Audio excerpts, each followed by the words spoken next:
there is a feeling that haunts you. It usually comes late at night when the house is quiet and the distractions of the day have finally faded. It is a heavy, sinking feeling in your chest. It is the realization that you are behind. You look at your life and you look at your potential and you see a gap. A massive, terrifying gap between who you are and who you know you could be. You tell yourself that you will start tomorrow. You tell yourself that next week will be different. You buy the books, you watch the videos, you make the plans. But then the sun rises and the noise of the world rushes in. The notifications on your phone, the demands of your job, the expectations of your friends, the endless numbing scroll of social media. You are hemorrhaging energy. You are bleeding out your focus, drop by drop, on things that do not matter, on people who do not care, and on a future that looks exactly like your past. You feel like you are running on a treadmill. You are sweating, you are exhausted, you are working harder than ever, but you are not moving. You are stuck in the same loop, having the same conversations, complaining about the same problems, and making the same empty promises to yourself. The harsh truth is that you cannot fix this while you are still inside the machine. You cannot rebuild a car while it is speeding down the highway at 100 miles an hour. If you want to change, if you want to truly, fundamentally change, you have to stop the car. You have to get off the road. You have to disappear. This concept is known as ghost mode. It is not a vacation. It is not a retreat. It is a strategic withdrawal from the world. It is a period of 6 months where you go dark. You cut the noise. You eliminate the distractions. You step out of the light of public approval and into the shadow of deep work. Society tells you that to be successful, you must be visible. You must be present. You must be out there networking, posting and sharing. Society is lying to you. Look at history. Every great man, every prophet, every conqueror, every artist who changed the world had a period of exile. They disappeared into the desert, into the mountains, into the laboratory. They went into the cocoon, and when they returned, they were unrecognizable. Ghost mode is that cocoon. It is a self-imposed prison where you sentence your old self to death so that a new self can be born. It is painful. It is lonely. It is terrifying. It requires a level of discipline that most people will never possess. But the alternative is worse. The alternative is to wake up 5 years from now, exactly where you are today, filled with regret, wondering what would have happened if you had just dared to shut the door and do the work. We are about to walk through the protocol for this transformation. We will cover the psychological surgery, the dopamine detox, the environmental design, and the brutal daily execution required to compress 5 years of growth into 6 months. But before we begin, you must make a choice. You can keep living the life you have, surrounded by the comfort of the known, accepted by the herd, slowly rotting in mediocrity, or you can choose the void. You can choose the silence. You can choose to vanish. If you are still here, I assume you have made your choice. Welcome to the shadows. Chapter 1. The Funeral of the Old Self. The biggest mistake people make when they try to change their life is that they try to build the new on top of the old. They try to add good habits to a rotten personality. They try to paint over the cracks in the foundation. This never works. You cannot build a skyscraper on a swamp. If you want to enter ghost mode, if you want to emerge from these 6 months as a force of nature, you must first understand that this is not a project of self-improvement. This is a project of self-destruction. You have to kill the person you are right now. This sounds extreme, but it is the only way. The version of you that currently exists, the version that is lazy, the version that is addicted to validation, the version that tolerates disrespect, the version that procrastinates. That version is not capable of achieving your dreams. If he was capable, he would have done it by now, but he hasn't. He has failed you. You have to hold a funeral for him. This is where most people turn back. We are attached to our identities even when those identities are toxic. We say, "But this is just who I am." We cling to our limitations as if they were treasures. We cling to our old friends, even if they drag us down, because we have history. We cling to our bad habits because they are comfortable. Entering ghost mode starts with a brutal audit of your existence. You must look in the mirror and admit that the operating system you have been running is corrupted. It is full of viruses. It is slow. It is obsolete. And you cannot patch it. You have to wipe the drive. This means you must accept the pain of letting go. You have to let go of the need to be liked. During these 6 months, people will think you are weird. They will think you are depressed. They will think you are arrogant. They will stop inviting you to parties. They will stop texting you. Good. Let them go. You are not losing friends. You are shedding dead weight. You are creating a vacuum, and nature abhors a vacuum. When you return, you will attract people who vibrate at your new frequency, not the old one.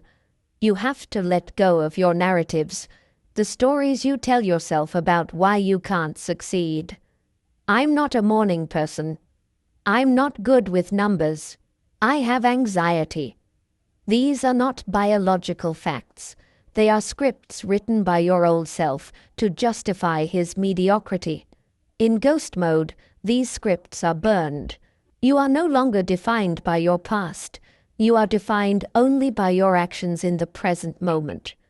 You have to let go of your pleasures. The Friday night drinks, the hours of video games, the comfort food, the endless scrolling. These are the anesthetics you use to numb the pain of your potential.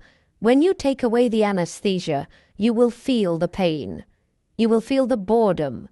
You will feel the anxiety. This is necessary. You need to feel it. That pain is the signal that you are alive. That pain is the fuel that will drive you to work. Think of the biological process of a caterpillar turning into a butterfly. It is a violent process. The caterpillar does not just sprout wings. It wraps itself in a cocoon and literally digests itself. It dissolves into a soup of cells. It completely loses its structure. It dies. And from that fluid, the butterfly assembles itself. Ghost mode is your cocoon. You are entering it to dissolve. You must be willing to sit in your room, alone, with nothing but your thoughts and your work, and face the emptiness of who you are without your distractions. You must be willing to look at your bank account, your body, and your skills, and admit the truth without flinching. This is the funeral. You are burying the boy so the man can be born. You are burying the victim so the victor can rise. Write a eulogy for your old self. I mean this literally. Sit down with a pen and paper and write a goodbye letter to the person you used to be. Thank him for getting you this far. Acknowledge his fears. Acknowledge his failures. And then say goodbye. Tell him that he is not coming with you where you are going. Where you are going, there is no room for hesitation. There is no room for excuses. There is no room for the weak. Once you close the door on your old life, you cannot look back. You are burning the boats. You are stranding yourself on the island of your potential. There is no retreat. There is only victory or death. The funeral is over. The mourning period is done. Now the work begins. Now we pick up the shovel and we start to dig. Chapter 2. The Dopamine Slave. diagnosis. Before we can build the fortress, we must understand why the current castle keeps crumbling. We must understand why, despite your best intentions, despite your ambition, and despite your intelligence, you find yourself paralyzed. You sit down to work, you have the plan, you have the coffee, but within 5 minutes you feel a physical itch, a tightness in your chest, a twitch in your hand. Before you even realize what you are doing, you have picked up your phone. You are scrolling, you are checking emails, you are looking for a snack. You are doing anything, literally anything, other than the hard, deep work you promised yourself you would do. You tell yourself you are just distracted. You tell yourself you are procrastinating. You tell yourself you are lazy. You are wrong. You are not lazy. You are an addict. To understand ghost mode, you must understand the neuroscience of your own slavery. You must understand the molecule that rules your life, dopamine. Most people think dopamine is the pleasure molecule. They think it is what you feel when you eat the cake or win the game. This is false. Dopamine is not the molecule of having. It is the molecule of wanting. It is the pursuit molecule. It is the biological chemical designed by evolution to compel you to move, to hunt, to seek, and to reproduce. In the ancient world, dopamine was expensive. To get a hit of dopamine, you had to track a gazelle for 3 days. You had to build a shelter. You had to fight a rival. The effort was high, and the reward was earned. Your brain was calibrated to a world of scarcity. But you do not live in a world of scarcity. You live in a world of manufactured abundance. You live in a dopamine casino. Every time you see a red notification badge, you get a hit. Every time you swipe to a new video on TikTok, you get a hit. Every time you watch pornography, you get a massive, nuclear-level hit. Every time you eat processed sugar, you get a hit. Your brain is being flooded with unearned dopamine from the moment you wake up until the moment you pass out. You are short-circuiting your own reward system. And here is the tragedy. The brain seeks homeostasis. It seeks balance. When you flood the brain with too much dopamine, the brain panics. It says, "This is too much noise. I need to turn down the volume." So, it burns off your dopamine receptors. This is called down-regulation. Think of your dopamine receptors like ears. If someone whispers, you can hear them. But if someone screams into your ear through a megaphone for 10 hours a day, you will eventually go deaf. Your brain has gone deaf to motivation. This creates a state of anhedonia. Because your receptors are fried, normal things no longer excite you. Reading a book feels like torture. Building a business feels impossibly boring. A conversation with a friend feels slow. Looking at a sunset feels empty. Why? Because these things release low, steady levels of dopamine. But you are addicted to the spikes. You are addicted to the scream. You have become a high-functioning junkie. You are no different from the heroin addict shivering in an alleyway. The only difference is your drug is digital and your dealer is in your pocket. You are a slave to the algorithm. Do you think it is a coincidence that the smartest engineers in Silicon Valley are paid millions of dollars to design these apps? Their job description is simple. Hijack the human dopamine circuit. They are weaponizing your own biology against you. They are hacking your survival instincts to sell you ads. They have turned you into a lab rat in a Skinner box, pressing the lever over and over again, hoping for a pellet of validation, while your life wastes away outside the cage. This is why you feel brain fog. This is why you have no willpower. Willpower is a biological function. It requires energy. But your energy is being siphoned off by the constant, low-level anxiety of your addiction. You are in a state of constant withdrawal. When you are not scrolling, you are anxious. When you are scrolling, you are numb. There is no middle ground. There is no peace. This is why moderation fails. You cannot tell a heroin addict to just use a little bit of heroin. You cannot tell a dopamine addict to just use social media for 30 minutes. The neural pathways are too deep. The craving is too strong. As long as the drug is in your system, the brain cannot heal. The receptors cannot grow back.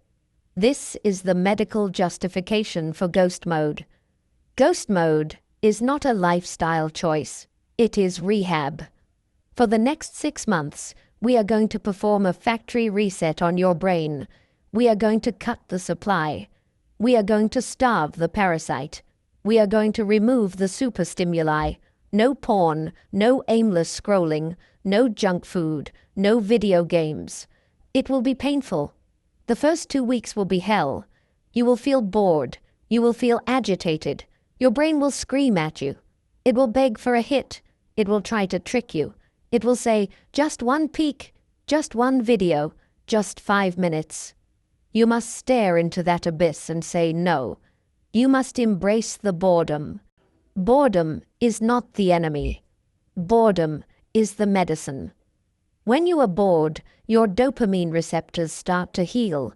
They start to upregulate. They start to grow back. Suddenly, the volume returns. Suddenly, reading a book becomes interesting again. Suddenly, working on your project feels exciting. Suddenly, the color returns to the world. You are not broken. You are just desensitized. But you cannot fix a fried circuit board while the electricity is still running through it. You have to pull the plug. You have to decide who is in charge of your life. You or the chemical impulses triggered by a corporation that profits from your failure. The diagnosis is clear. You are a dopamine slave. The prescription is clear. Ghost mode. It is time to break the chains. Chapter 3. Environmental Sterilization. The Fortress. You have made the decision to change. You have accepted the diagnosis of your addiction. But now you face a silent enemy that is stronger than your motivation and more persistent than your willpower. That enemy is your room. Look around you right now. Look at your desk. Look at your bed. Look at the objects that surround you. Do you see furniture? Do you see decorations? I see triggers. Every object in your environment is a physical anchor to your past self. That chair, that is the chair where you spent 3 years scrolling through Instagram instead of working. Your brain associates that chair with passivity. That TV, that is the altar where you sacrificed your evenings. That messy pile of clothes, that is the physical manifestation of your chaotic mind. You cannot build a new life in the same environment that destroyed the old one. You cannot expect to operate at elite levels of focus in a space designed for leisure and consumption. Most people rely on willpower. They sit in a room full of distractions, with the TV on, the phone on the desk, the junk food in the drawer, and they try to force themselves to concentrate. They are fighting a war against their own environment every single minute. This is a losing battle. Willpower is a battery. It drains.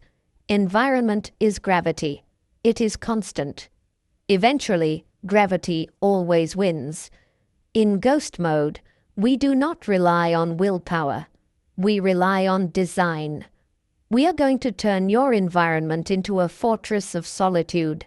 We are going to sterilize your space until the only option left is to work or to sleep.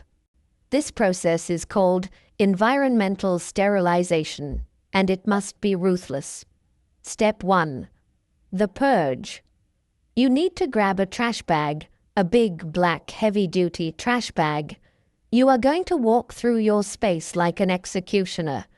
Anything that does not directly serve your mission for the next 6 months is a distraction. Old papers, trash, knickknacks and toys.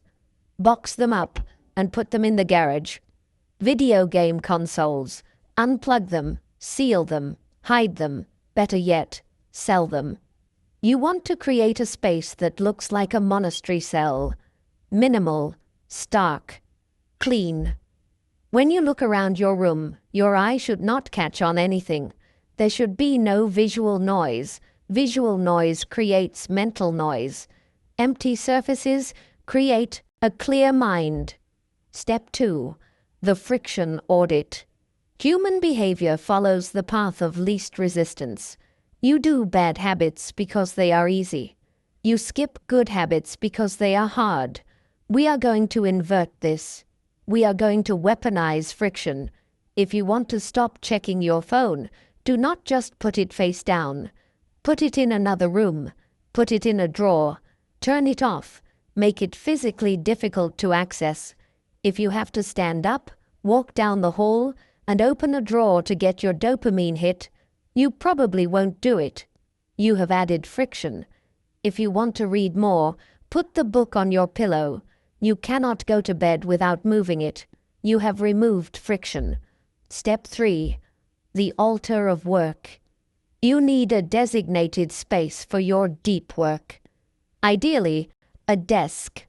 This desk is sacred ground. Nothing else happens here. You do not eat at this desk. You do not watch movies at this desk. You do not scroll social media at this desk. When you sit in this chair, your brain should know it is time to go to war. Lighting matters. Use the cave effect. Darken the room. Put a single lamp on your work. This limits your visual field. It tells your primal brain to focus on the illuminated area. It creates a tunnel vision for your task. Step 4. Mirrors and memories. Cover the mirrors. Or stop looking at them. Ghost mode is about the dissolution of the ego. Mirrors remind you of who you are physically. They make you self-conscious. You are not here to look at yourself. You are here to look at your work. Remove the photos of the old days. Remove the nostalgia. Nostalgia is a trap. It keeps you looking backward. You are a ghost. Ghosts have no history. Step 5. The sound of silence. The modern world is loud. Your fortress must be silent. Invest in noise-canceling headphones or buy simple foam earplugs. Silence is uncomfortable at first. It rings in your ears. It forces you to hear your own thoughts. This is terrifying for most people, which is why they constantly play music or podcasts in the background. But you need to hear your thoughts. You need to confront them. In the silence, you will find the answers that the noise was drowning out. By the time you are done, your room might look boring to an outsider. It might look like a prison cell. Good. A prison cell is designed to contain a body. Your cell is designed to liberate a mind. It is a compression chamber. When you walk into this space, you should feel a shift in atmospheric pressure. You should feel the weight of the mission. There are no distractions here. There are no escape routes. There is only you and the work. If you cannot control the four walls around you, you have no hope of controlling the world outside. Build the fortress. Lock the door. The world is out there. You are in here. And you are not coming out until the mission is done. Chapter 4. The Digital Suicide. The Disconnect. You have sanitized your physical room. Now we must sanitize the digital room. This is the hardest step. This is where the addiction fights back. You are walking around with a supercomputer in your pocket that is connected to the collective nervous system of humanity. It is a miracle of engineering, but for you, right now, it is a leash. It is a digital umbilical cord that keeps you fed with the anxiety, the drama, and the noise of the world. As long as that cord is pulsating, you are not in ghost mode. You are just a lurker. To truly disappear, you must commit digital suicide. This does not mean you throw your phone in the river, although honestly that would be effective. It means you kill your avatar. You kill the version of you that lives inside the screen, the version that likes posts, the version that watches stories, the version that replies to comments, the version that is terrified of missing out. That version of you must die so the real you can work. Here is the protocol. It is extreme. It is not for the weak. Step 1. The social media blackout. You have two choices here: the nuclear option or the ghost option. The nuclear option is delete everything. TikTok, Instagram, Twitter, Snapchat. Delete the accounts. Burn the bridges. If you are too weak to do that, use the ghost option. Delete the apps from your phone. You cannot have these portals in your pocket. If you must check them for business, you do it on a desktop computer once a week for 15 minutes. But on your phone, they are gone. When you unlock your phone, it should look empty. It should look broken. You are cutting off the IV drip. Step 2. The notification zero policy. A notification is a command. It is a stranger tapping you on the shoulder and saying, "Look at me. Ignore your goals and look at me." When you leave notifications on, you are living in a reactive state. You are a slave to the vibration. Turn them off. All of them. No banners, no red badges, no sounds, no vibrations. Your phone should never ever light up unless you decide to wake it up. You are the master. The phone is the tool. Tools do not speak unless spoken to. Step 3. The unreachable standard. Modern society has convinced you that you have a moral obligation to be accessible 24/7. People get angry if you don't text back in 5 minutes. They ask, "Are you mad at me? Why are you ignoring me?" You must break this contract. In ghost mode, you are hard to reach. Being hard to reach is a status symbol. It means your time is valuable. It means you are doing something important. Tell your close family, "I am working on a major project. I will check my phone twice a day. If it is an emergency, call me twice." For everyone else, let them wait. Let them wonder. Your unavailability creates mystery. It creates respect. When you finally do reply, your words will have weight because they are rare. Step 4. Grayscale mode.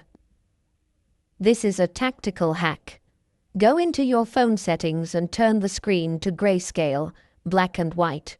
These apps are designed by color psychologists. The bright red of the notification, the pink of the Instagram gradient. These colors trigger the primate brain. They mimic fruit. They mimic rewards.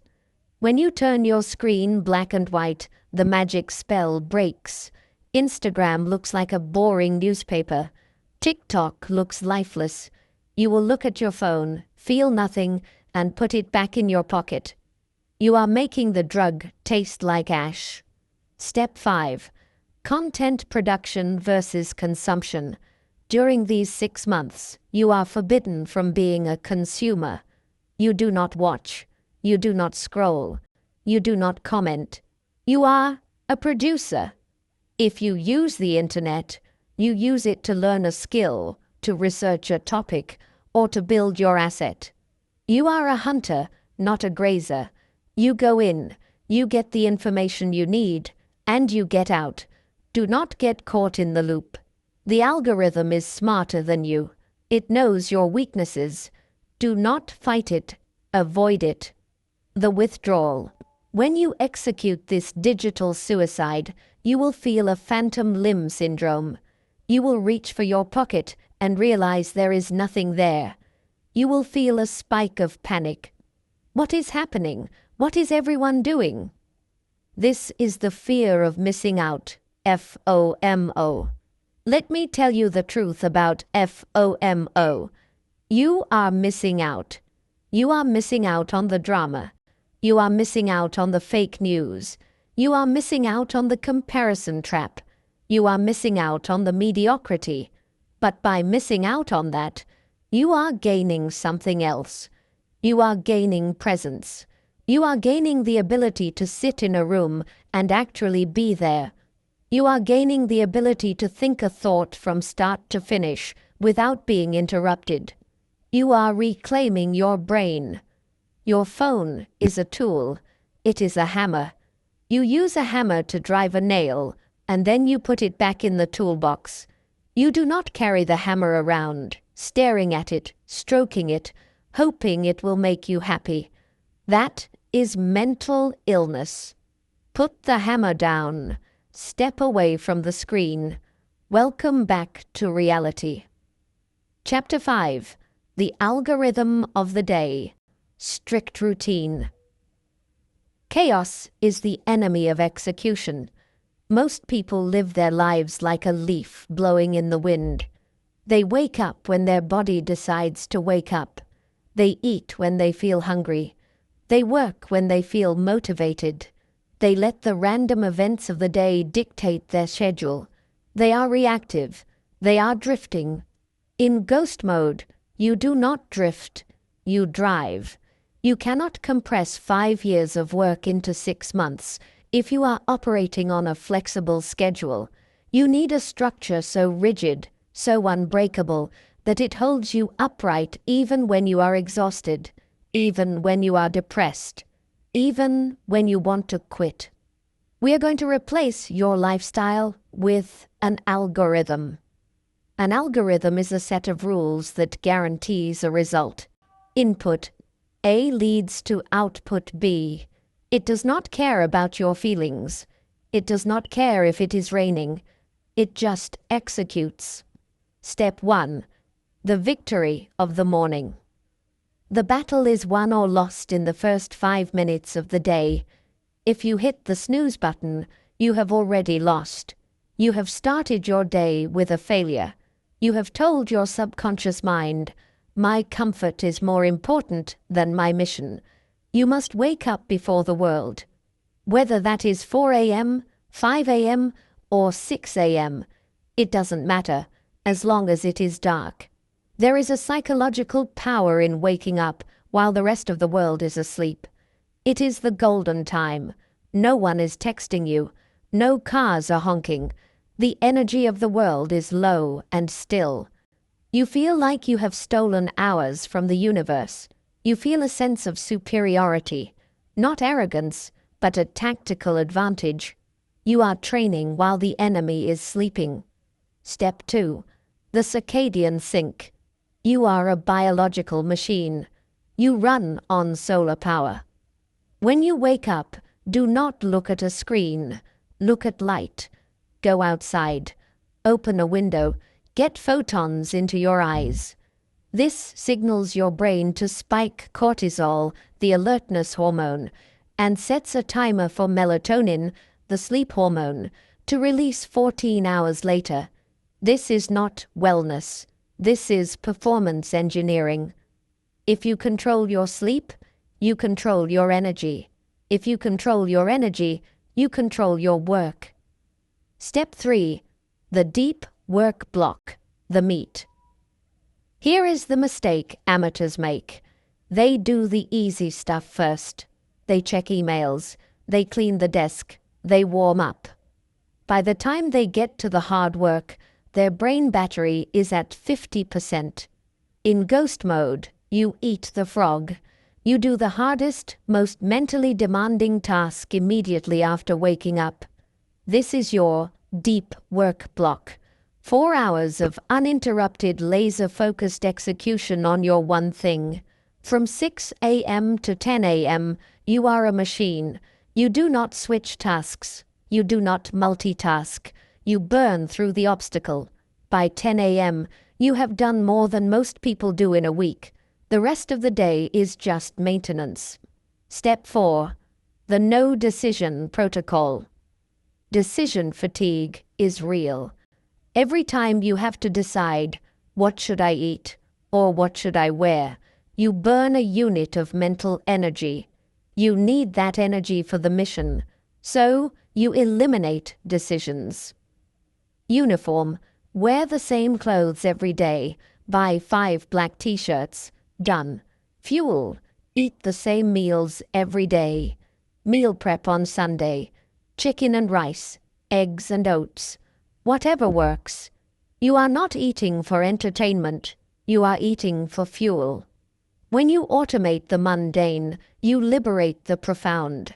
Steve Jobs wore the same turtleneck, not because he had no style, but because he had no time to waste on vanity. Step 5. The shutdown ritual. You cannot sprint for 24 hours. You will crash. Ghost mode requires recovery. You need a hard stop time. Let's say 8 p.m. At 8 p.m., the shop closes. You do not check one last email. You do not quickly fix something. You shut down.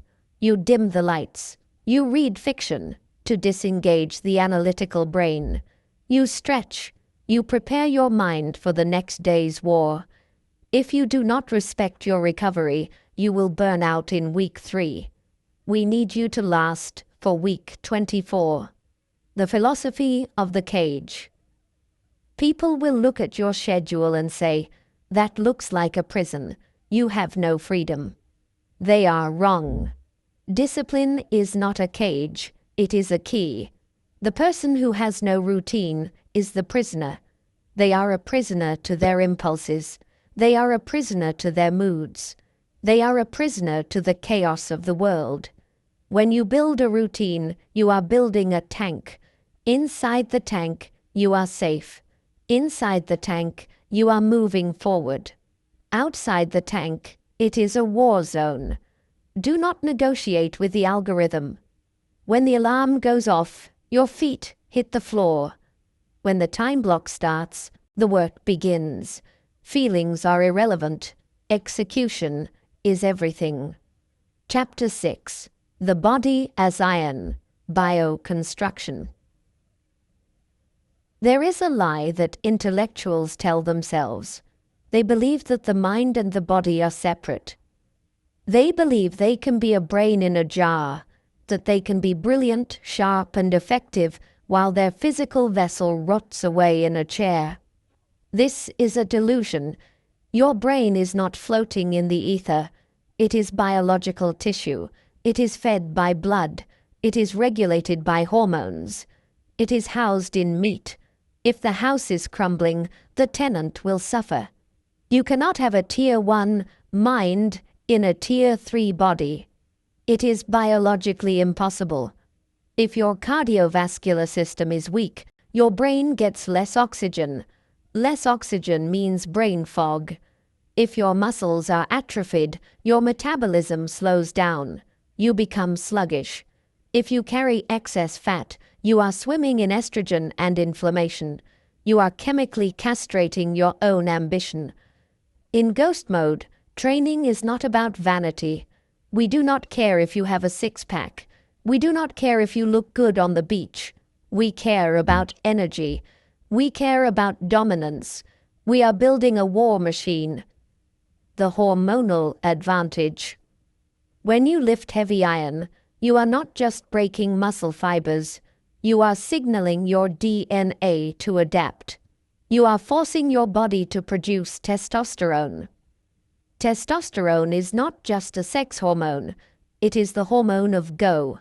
It is the chemical driver of risk-taking, confidence, and resilience. A man with low testosterone is a man who seeks safety. He is a man who apologizes. He is a man who procrastinates. A man with high testosterone seeks conquest. He seeks friction. He seeks the wall so he can smash through it. When you do high-intensity cardio, you release BDNF, brain-derived neurotrophic factor. Scientists call this miracle grow for the brain. It creates new neural pathways. It helps you learn faster. It fights depression better than any pill. If you are stuck on a business problem, do not sit there staring at the screen. Go sprint, run until your lungs burn. The answer will come to you in the shower. The blood flow unlocks the logic. The protocol of pain. Modern life is designed to eliminate physical discomfort. You sleep in a soft bed. You sit in a soft chair. You drive a climate-controlled car. You have become soft. And because you are soft, your threshold for stress is pathetic. When a small problem hits you at work, you crumble.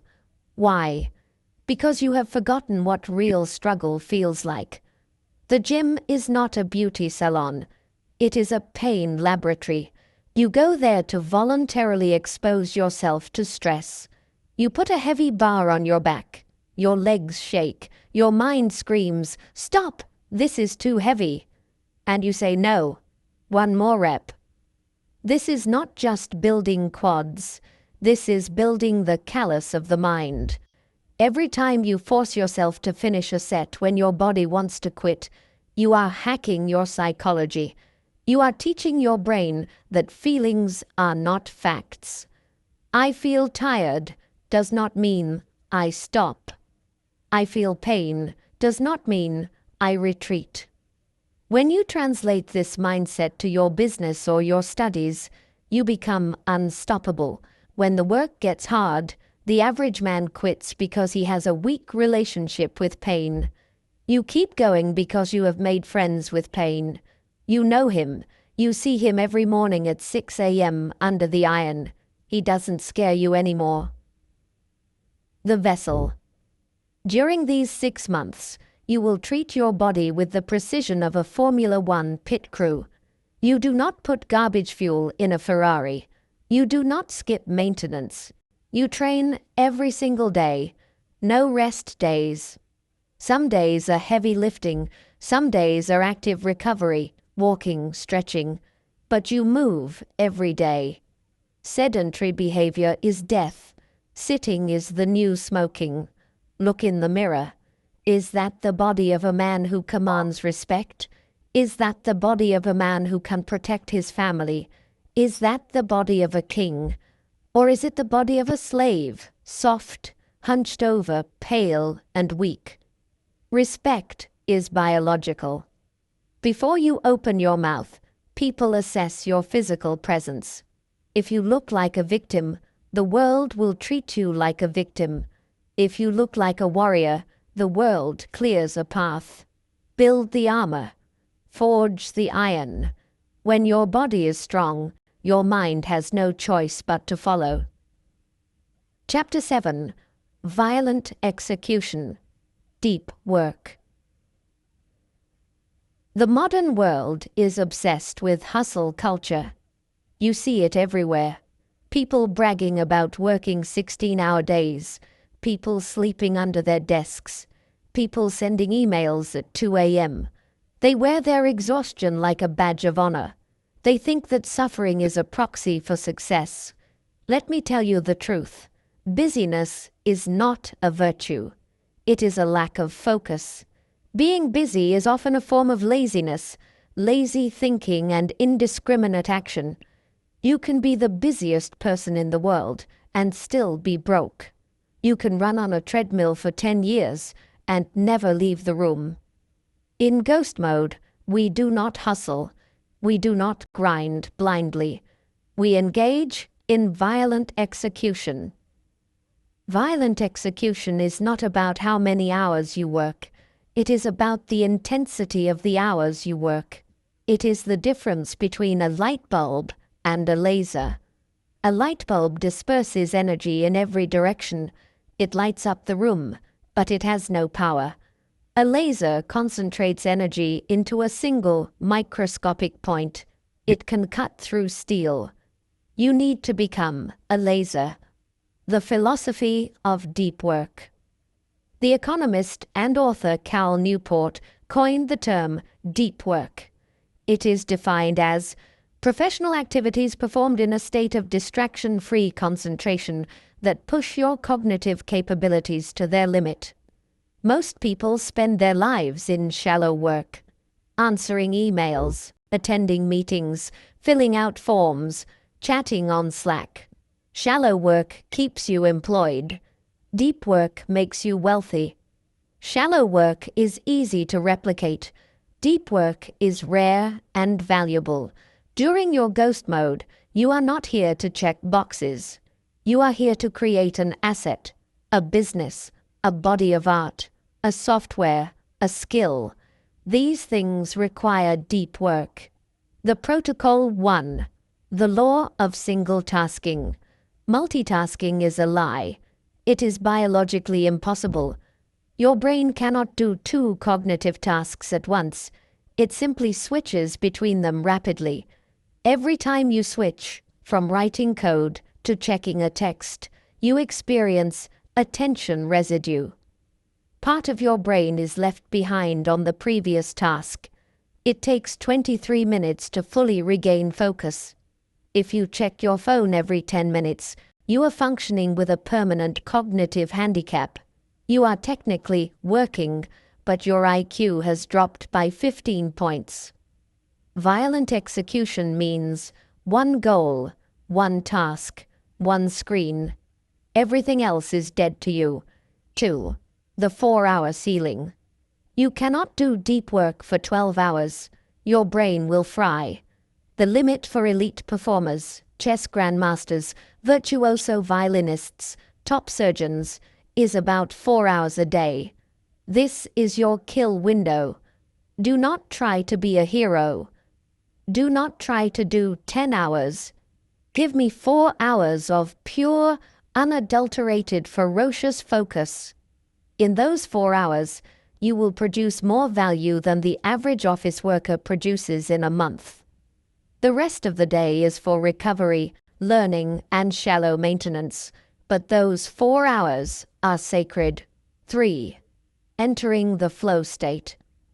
This is the Holy Grail, the state where time dissolves, where the self vanishes, where action and awareness merge. To enter flow, you must pass through the gate of struggle. The first 15 to 20 minutes of deep work are painful. Your brain will resist.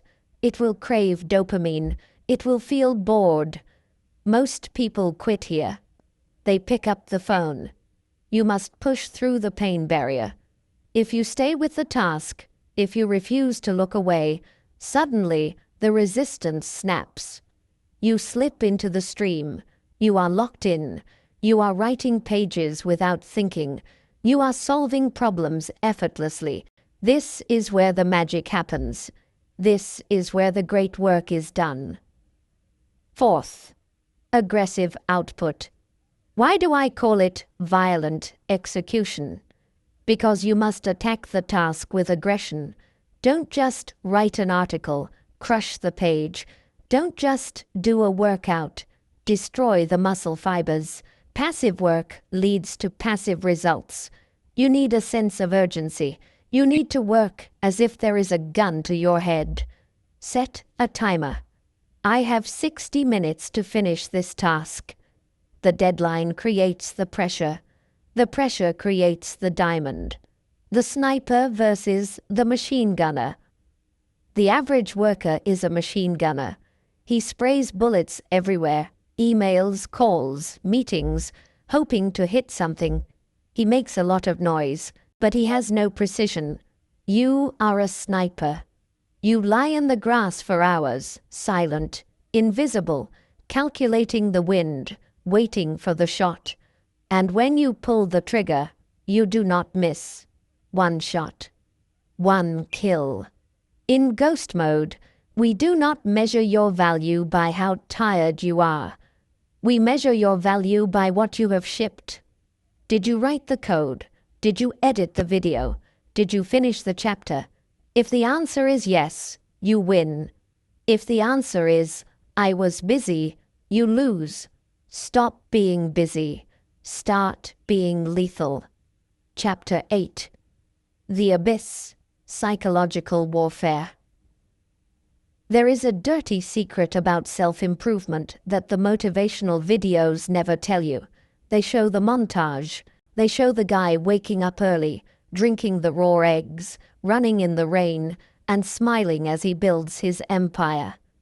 They edit out the part that happens around week 3. Week 1 is easy.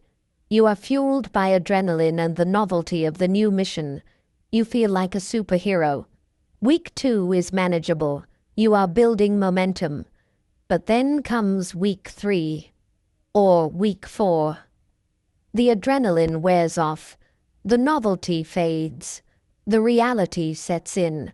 And suddenly, you find yourself sitting alone in your room, in the silence you fought so hard to create, and you feel an overwhelming, crushing weight. This is the abyss. It is the moment when your old life is dead, but your new life has not yet been born. You are in the void between two worlds. And in this void, the demons come out to play. Your brain starts to scream. This is pointless. Nobody cares. You are missing out. Just take a break. You are going crazy.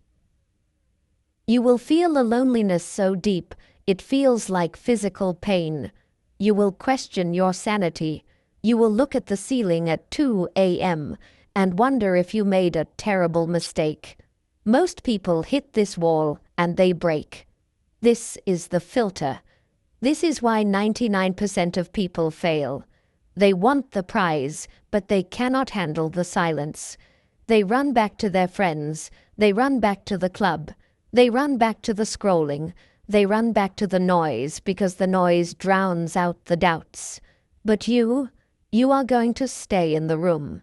The psychology of isolation. You must understand that what you are feeling is not depression. It is withdrawal. You are withdrawing from the cheap dopamine. You are withdrawing from the constant validation of others. Your ego is starving.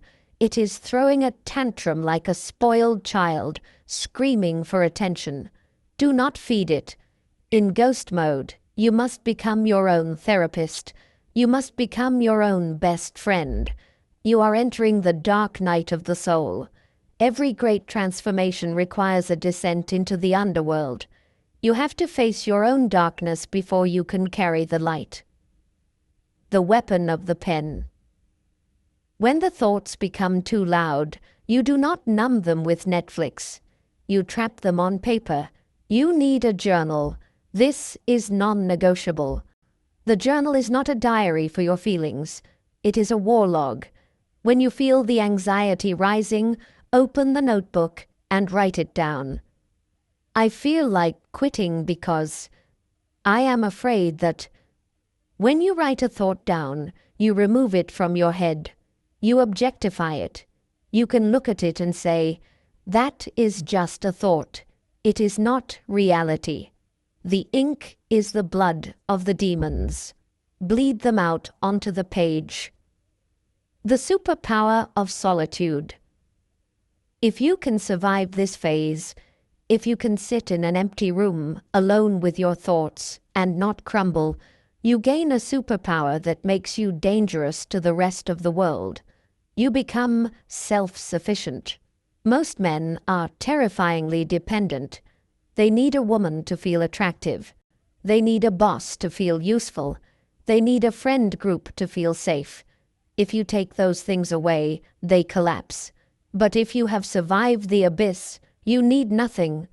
You know that you can be alone and be okay. You know that you can face your darkest thoughts and not blink. This makes you uncancelable. This makes you unbreakable. If you can be happy alone, then your relationships become a choice, not a necessity. You stop being needy. You stop being desperate. And ironically, that makes people want you more. The Stoic reframing. When the pain hits, do not say, I am suffering. Say, I am tempering. Steel is forged in fire. To make it hard, you have to heat it up until it glows red, and then strike it with a hammer. The loneliness is the fire. The discipline is the hammer. You are being forged. The pain means it is working. The pain means the weakness is leaving your body. Do not run from the abyss. Stare into it, smile at it, and realize that the only thing down there is you. And you are enough. Chapter 9. Killing FOMO, Social Death. We have handled the digital addiction. We have handled the routine.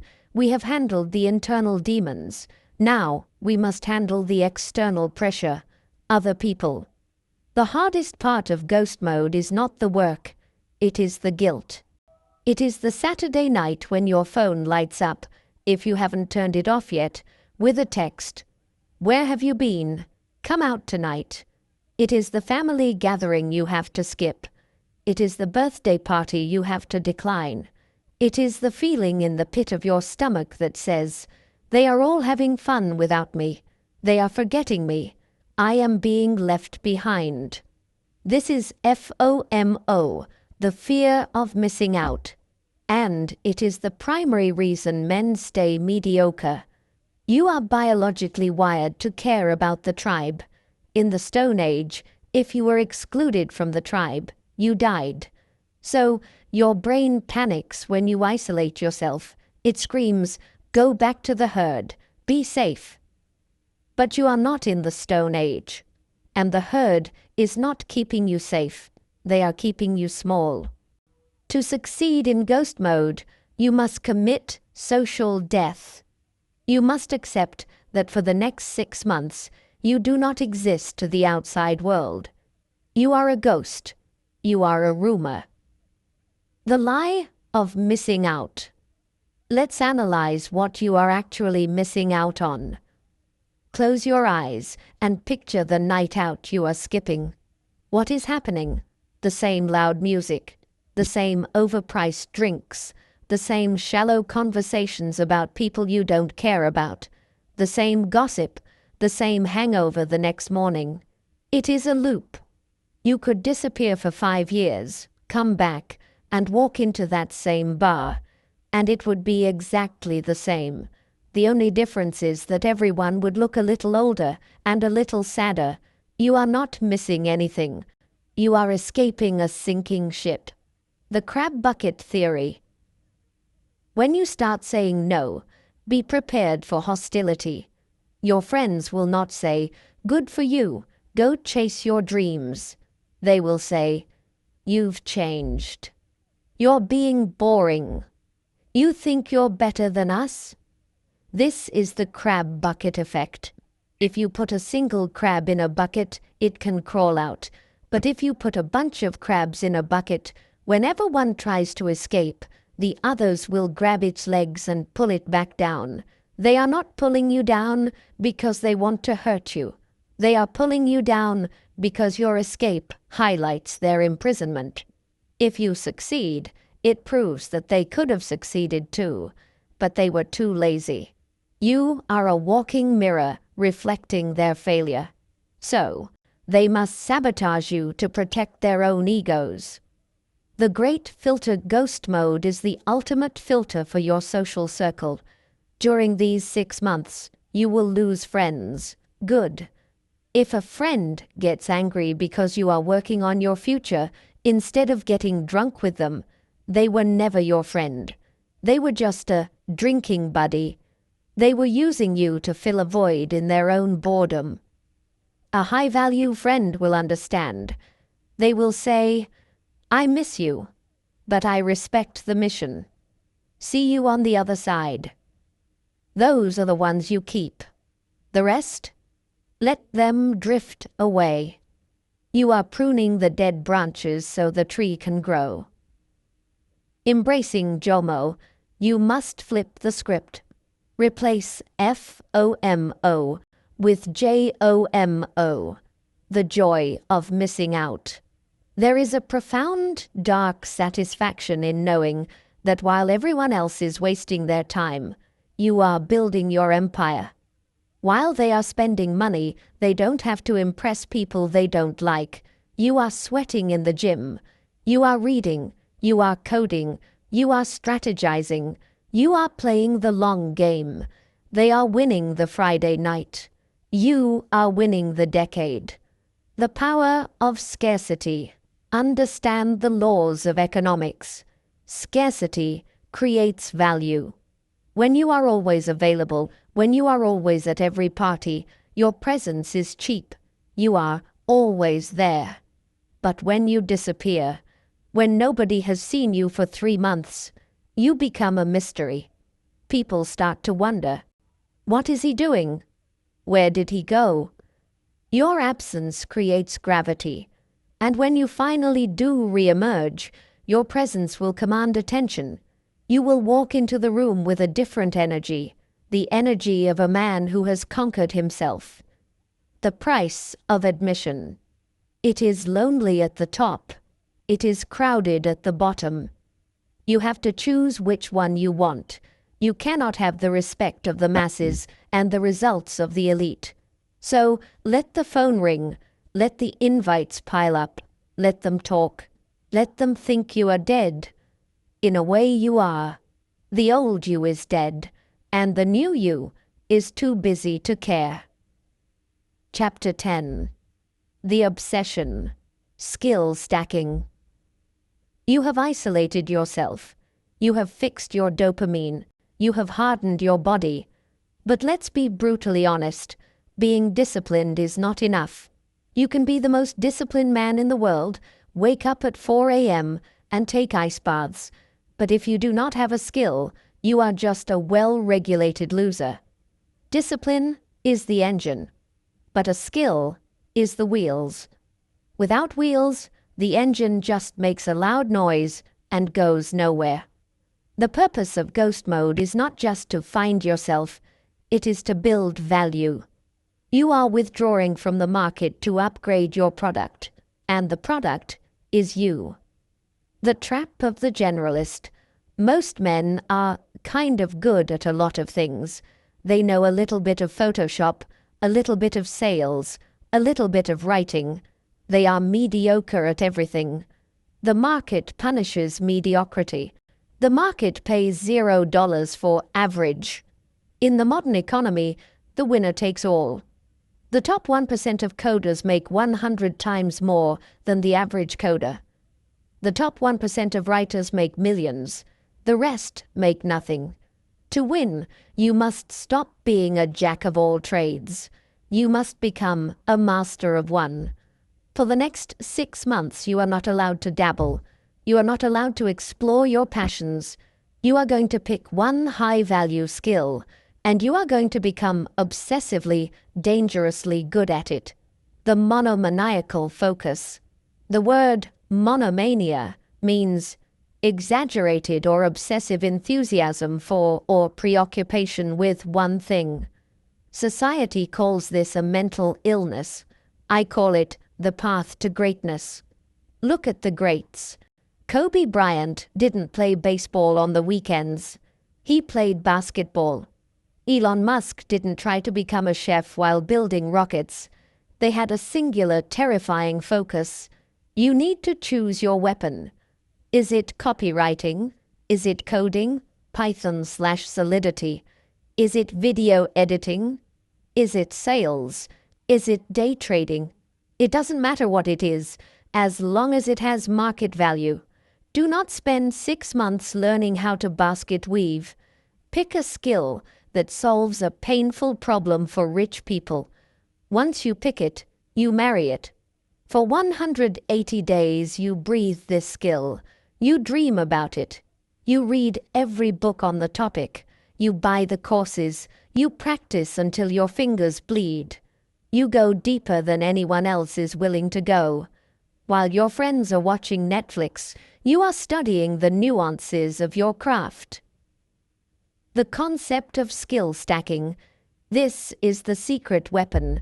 This is how you become unique. Being in the top 1% of a skill is hard, but being in the top 10% of 2 skills is easier and often more valuable. This is called skill stacking. Example: you are a good writer, top 25%.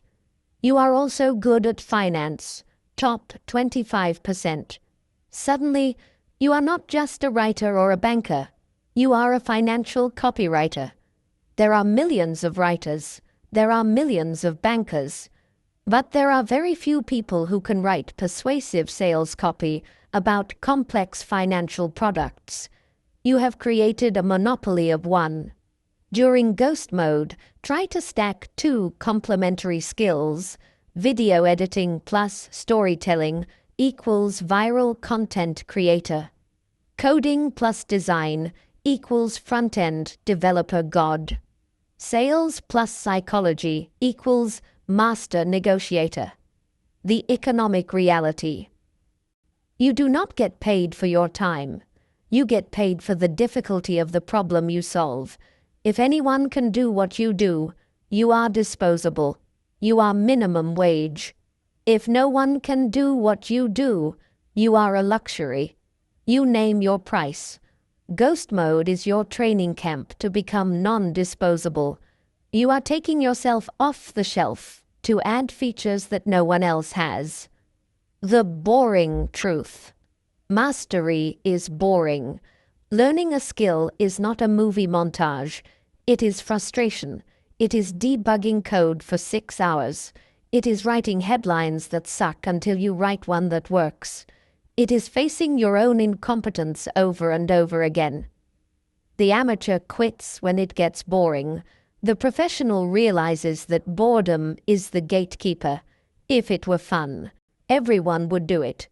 The fact that it is hard is what makes it profitable. The outcome.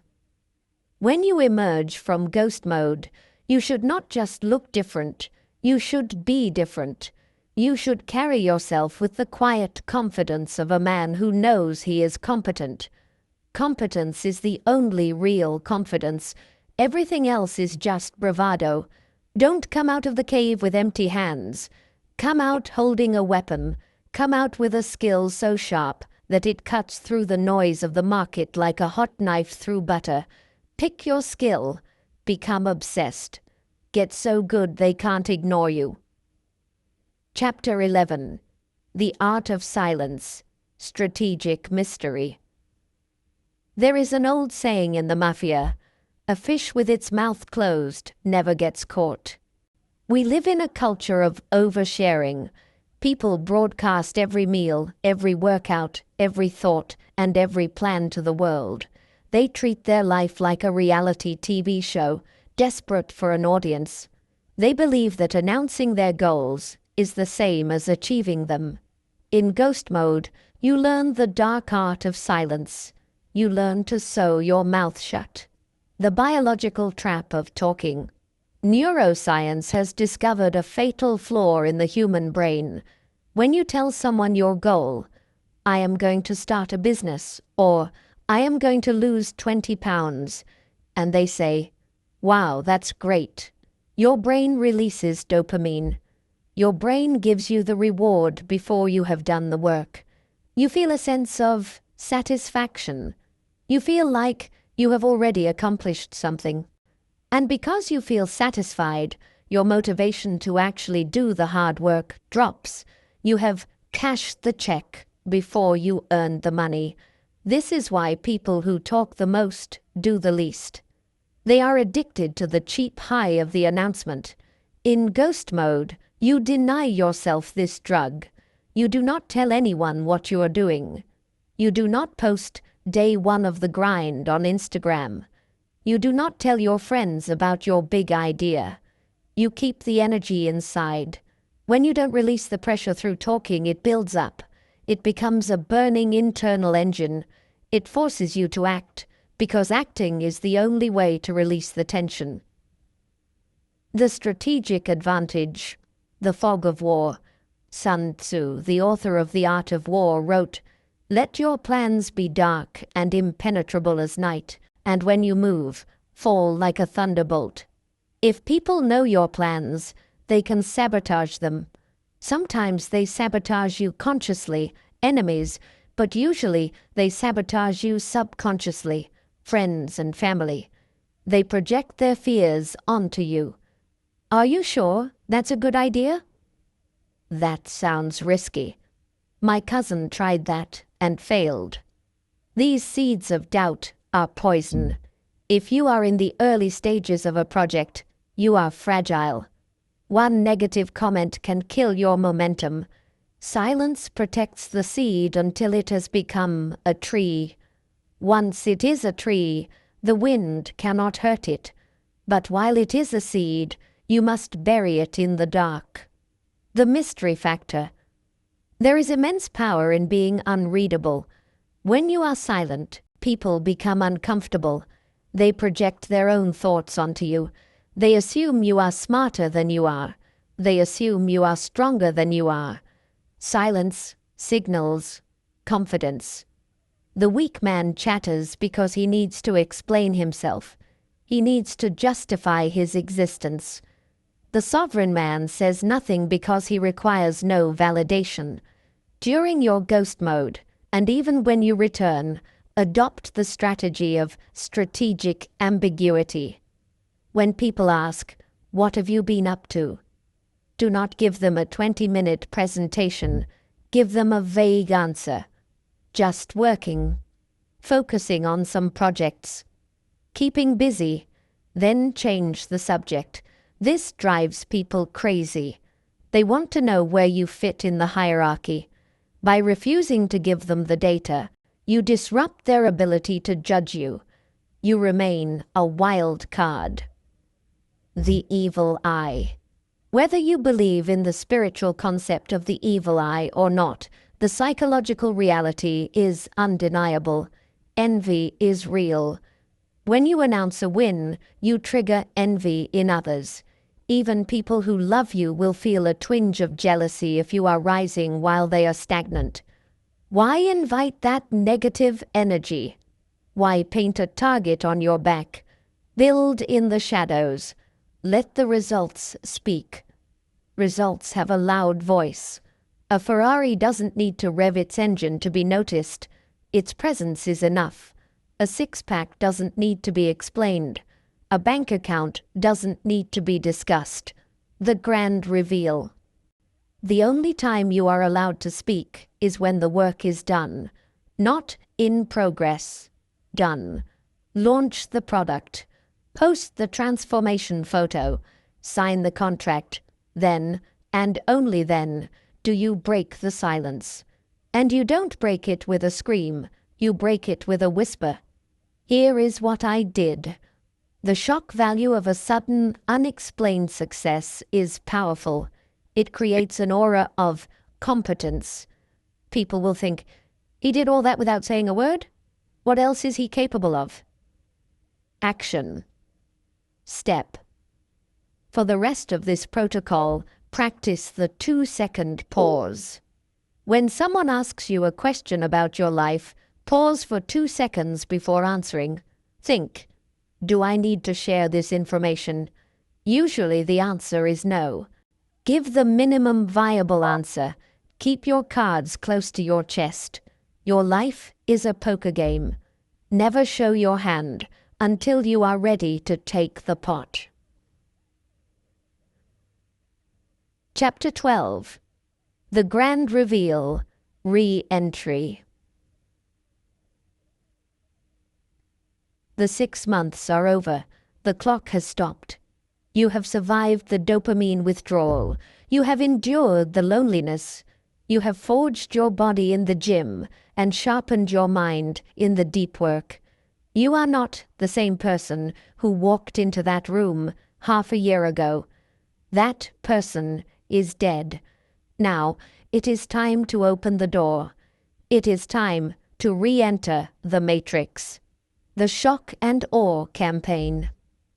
When you return to the world, you do not announce it with a status update. You do not throw a "I'm back" party. You simply show up. You walk into the room and you let your presence do the talking. The reaction will be visceral. People will do a double take. They will look at your posture. They will notice the different cadence in your voice. They will see the physical change in your jawline and your shoulders. They will sense a different frequency. They will ask, "What happened to you?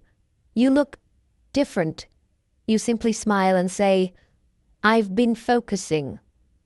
This is the grand reveal. It is not about bragging. It is about the undeniable evidence of transformation. It is the Clark Kent to Superman moment. You were the gray man in the background. Now, you are the protagonist. The danger of reintegration. Be warned. The moment you step back into the world will try to infect you again. Your old friends will try to drag you back to the old habits. Come on, just one drink. Skip the gym today. The algorithm will try to hook your dopamine receptors again. The drama will try to suck you back in. You must treat the world like a radioactive zone. You can live in it, but you must wear a hazmat suit. Your hazmat suit is your new standard. You do not lower yourself to fit back in. You force your environment to rise to meet you. If your old friends bore you now, cut them. If your old job feels too small for your new skills, quit. If your old habits feel disgusting, destroy them. The new normal ghost mode was extreme. It was a sprint. You cannot live in total isolation forever. Humans are social animals. But you never go back to normal. You establish a new normal. You keep the morning routine. You keep the 4 hours of deep work. You keep the gym. You keep the silence. You just add a little bit of social life back in, but on your terms. You are the gatekeeper. You decide who enters your orbit. The magnetism of competence. You will notice a shift in how people treat you. Women are attracted to men who are on a mission. During ghost mode, you became a man on a mission. Men respect men who have discipline. During ghost mode, you mastered discipline. You will find that opportunities start to chase you. You don't have to beg for attention anymore. You have become a magnet. This is the payoff. This is why you suffered in the dark, to shine in the light. We have reached the end of the protocol. We have dismantled your old life brick by brick and rebuilt a fortress in its place. Ghost mode is not just a challenge. It is not a 30-day trend. It is a weapon in your arsenal. It is a tool you can use whenever life gets chaotic, whenever you feel stuck, whenever you need to level up. The moment you feel yourself drifting, the moment you feel the mediocrity creeping back in, you know what to do. You know how to disappear. You know how to do the work. Most people live their entire lives waiting for a savior. They are waiting for the perfect time. They are waiting for permission. You now know the truth. No one is coming. No one is going to save you. No one is going to do the push-ups for you. No one is going to build the business for you. It is just you, the dark room, and the work. You have the map. You have the instructions. The rest is simply a choice. You can close this video, go back to TikTok, go back to the cheap dopamine, and forget everything we just talked about. You can go back to being a ghost in your own life, present but invisible. Or you can turn off the screen. You can look at your room. You can pick up the trash bag. And you can begin. The world is loud. The work is quiet. Choose the silence.